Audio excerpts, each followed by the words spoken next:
Let's keep it real and pretty simple about the 5 tips that I use to make financial wealth in my life. I know everyone in life desires some form of financial freedom, and these tips should help you because I know for a fact it's helped me to some degree. I'm not an Elon Musk of some sorts, but it's definitely helped me achieve what I have done thus far. Right, so straight into it. Tip number 1, ignoring societal pressures. Stop pleasing and in trying to impress other people. It only keeps you broke. So something that every teenager sort of goes through in school and whatever. We've all been through it, where we deal with some form of peer pressure, and this peer pressure forces us to do stupid things with our time and money just to fit in or to be cool. In this phase of your life, you're probably 18 or so years old. You should be extremely brutal with the fact of your money and that you are saving it for a later stage. Try your best to ignore peer pressure, as it will only be to your detriment, delaying instant gratification. The way I've always seen it is that you need to build up as much capital as early as possible so that you can start investing as early as possible. If you can ignore the peer pressure from all your friends and sometimes family, it'll save you a lot of time and money, and that time and money you can put away in your fund or wherever you save it. Then you can invest this money, which I know makes me sound like a real old person. Hear me out, it's worth it. So I did this basically through the entire school career and into my working career. I've saved every penny that I've got. Didn't listen to my friends or family. There were 1 or 2, I'm not gonna lie, that weren't like seen.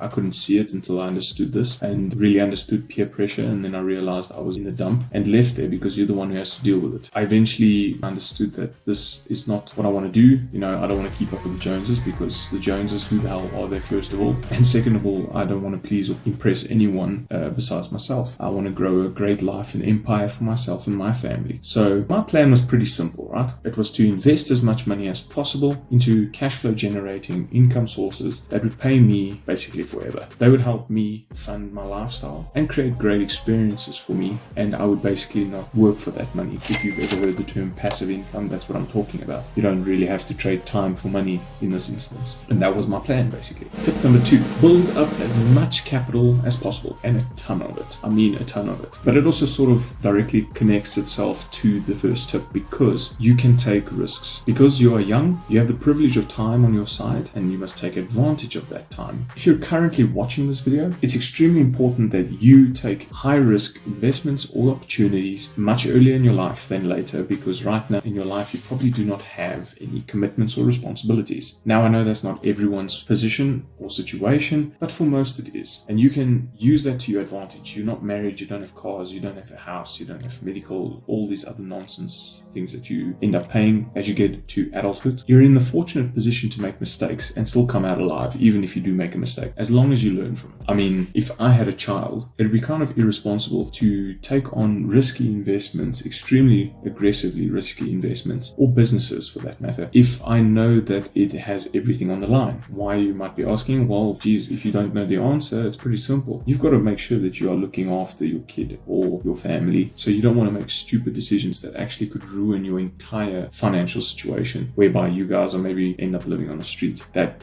would just not be wise. Ain't nobody got time for that. And I mean, that's a huge problem. But I hope for most of us, including myself, that we'll never have to experience that in our lifetime. The riskier ones pay out high rewards because they are extremely risky. What's that old saying? High risk, high reward. For being young, you would want to take high risks so you can get high rewards as early as possible. You may even take a gamble in your life on certain things, maybe a business or an investment. But like they say, you must risk it to get the biscuit, basically. But I would say this, do not neglect the downsides of investing. They can be quite hectic if you do not do your research. And if you didn't know this already, if the earlier you get in, the better the returns, because money increases exponentially while your life sort of increases on a linear scale. It's not that exponential compared to how money can increase. But honestly, if you think about it, there's only so much you can actually do, especially as one person. There's only so much you can do at the end of the day, no matter how much money you have. I mean, for example, a Big Mac from McDonald's is somewhere around 50 to 80 bucks, which is pretty expensive burger. But I mean, whether you've got millions in the bank paying you 200,000 a year in dividends or interest, or you've got 100k paying you 20 grand a year, both circumstances the burger still costs the same. So the more you have, the more exponential the curve becomes. And the last thing I want to put in this tip is, I see a lot of people asking on platforms like YouTube how to invest 500 or 300 or 1,000 bucks. Like, what are you trying to achieve with that little amount of money? I know you're going to probably give me crap in the comments, but it's not a lot of money. And you got to remember that investing in business and all of this in the finance world is a percentage game. And you should know that under normal circumstances, circumstances, normal economic conditions, the normal market, stock market, will return something about 7 to 12% per annum. And maybe sometimes you're lucky and you strike a 20%er, or you got early into Bitcoin and have experienced a 600% plus growth. But it all depends on how much capital you have. And if you've only got $500 or $1,000, there's really not a lot you can do with that, unless you basically mint maybe an NFT that could make you millions. I don't know, but this is not the point of the video. If I were in your shoes, what I would do is either get a better paying job or get a job, first of all, maybe get a second job that can give you more surplus cash, start a business, or if you've got a great idea, go and look for capital by investors, or put that money to work in a course that you can buy from someone that's actually reputable and that has shown his achievements or her achievements in the space that you're trying to get into. Buy that course, develop those skills, and take those skills to the market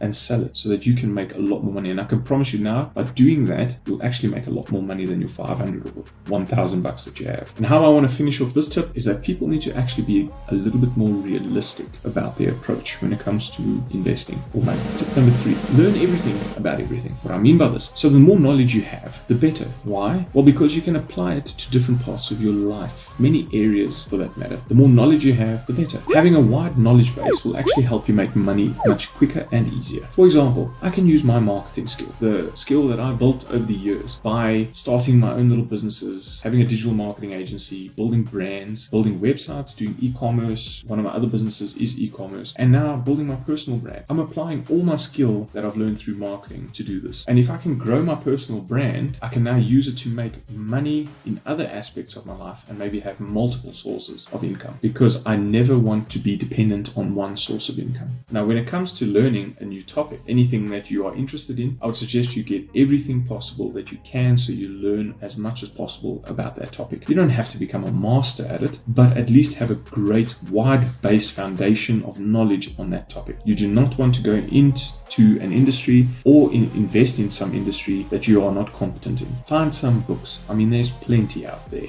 that will teach you about everything you need to know about the specific topics that you are looking to get into, whether that be real estate, stocks, bonds, crypto, whatever you feel like getting into. But you could also find someone that you know, like, and trust on a platform like YouTube, where we currently are, and you can follow them and their story. I know for a fact, if you're looking at real estate, definitely look at someone like Graham Stephan, Dave Ramsey, or the Bigger Pockets podcast. Brilliant. And if you're looking for something more entrepreneurship and self-development wise, because this guy really goes across all spectrums of life, go follow Patrick Bet-David from Valuetainment. This guy is absolutely wonderful, and I'll leave links to their channels down below so you can actually go straight there and check it out. It's simply just to show you that if you follow the smarter or wealthier people in this world, you'll see how relentless they are in their approach of understanding or actually gaining enough knowledge before they go into a certain industry or investing in a certain business, or maybe just trying to get some form of understanding. Absorb all of the information that they have to offer for free, and then if you have to pay. It will only make you better. What I'm trying to say is you need to think like these people. You need to become almost like them and think on their wavelength. This one book shifted my entire mindset around how money works and the world of money. And it's Rich Dad, Poor Dad by Robert Kiyosaki. It taught me that the average person will go into the world of work, get a 9-to-5 job, pay for their lifestyle that they currently got, and that's what they do for the rest of their life until retirement. This continuous loop that they go through is referred to as the rat race, which is a struggle that many try and leave but sometimes can't, and there's some that just don't ever find a way out. But by simply being frugal enough in the beginning, you can save enough money to buy assets or invest in something that produces cash flow while you go to your job or while you are sleeping. And this famous quote from Warren Buffett has always stuck with me. If you do not find a way to make money while you sleep, you will work until you die. Now, once you've built up all these income streams, what you should be doing is putting that money aside, saving it so you can buy the second one, the third one, and the fourth asset to always keep generating you more income, which will eventually provide you with your desired lifestyle. And at that point, where it basically exceeds all your expenses, you would be considered financially free. And it's really that simple. So what Rich Dad, Poor Dad taught me is priceless. I read this book back in high school when I received it as a gift from my father for one of my birthdays. And from that moment, I was saving and investing absolutely every penny I ever had. And I encourage you to basically do the same, especially if you are younger. Tip number 4, become more useful to the marketplace. This is a hard pill one to swallow because when I heard it, it was not easy for me. You need to develop yourself in such a way that you become extremely useful and extremely valuable to the marketplace or the industry you are in. I've probably mentioned this before, but I believe that you are paid in a way that is directly correlated to how much value you bring forth to the market. Obviously, if you need brain surgery, the hospital is going to charge you a lot of money, thousands, hundreds of thousands, for that surgery. Why? Because they need to cover the cost of the excellent, skilled doctors that are going to do the surgery, which also cost a lot of money. Now, nothing is as important as your life and your health, and that is the kicker. The hospitals understand that, so they will charge you whatever they feel like for a certain service rendered. On the other hand, if you worked at McDonald's or KFC or any other company alike, they do not need highly qualified people to do the job that they are asking you to do there. It's a cold, hard pill to swallow, but it's the truth. You got to be honest with yourself. They're effectively hired just to package orders. See, if management had to fire someone inside the shop, they could literally just walk out into the street and go find someone else that is more than capable to fulfill that job. The people inside these companies are extremely replaceable, and the manager just decided they're going to do robots. That means there's no work there from anyone because the robot would just wipe them out completely. It's another thing to consider. I mean, you just never know these days, and that's why you need to watch content like mine and others that are talking about this type of stuff, because it will open your eyes to what is happening and how you can actually make sure that you don't get sucked into that, and that you can build your own dreams, that you can build your own empire, and you can make sure that you end up wealthy at the end of the day. But it's a hard truth. They're not unique, and they're not in such a demand like a doctor would be, and that is why people who work at these places will earn ridiculously low minimum wage, and the doctors would earn multi-six-figure salaries, and the hospitals will make millions and billions. This concept just showed me that it actually comes down to how valuable you are in the marketplace. Are you extremely useful and valuable? Because if you are, you will be paid quite a lot. And I hope this piece doesn't discourage any of you. The point of this tip was to open your eyes, hopefully inspire you and motivate you, like that fire in your belly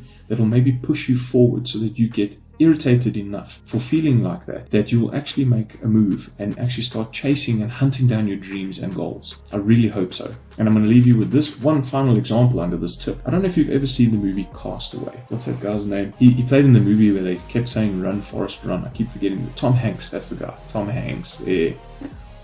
But anyway, he got stuck on an island that he has to try and escape. That's not really the main thing about the movie, but the island for me is a great analogy that I always keep in mind. It's like the moment you pass those first few waves, it'll be a bit better and more calm. And as you get further out, the waves will get larger and larger, which might throw you back out to shore. But escaping the island is the first thing to do. It's the beginning. But once you cross that, you'll reach a point of no return, basically, where no wave can harm you, no expenditure. There will be a turning point, and you will never hurt your nest egg. Tip number 5. Now, if you've made it to this point in the video, I've got to applaud you.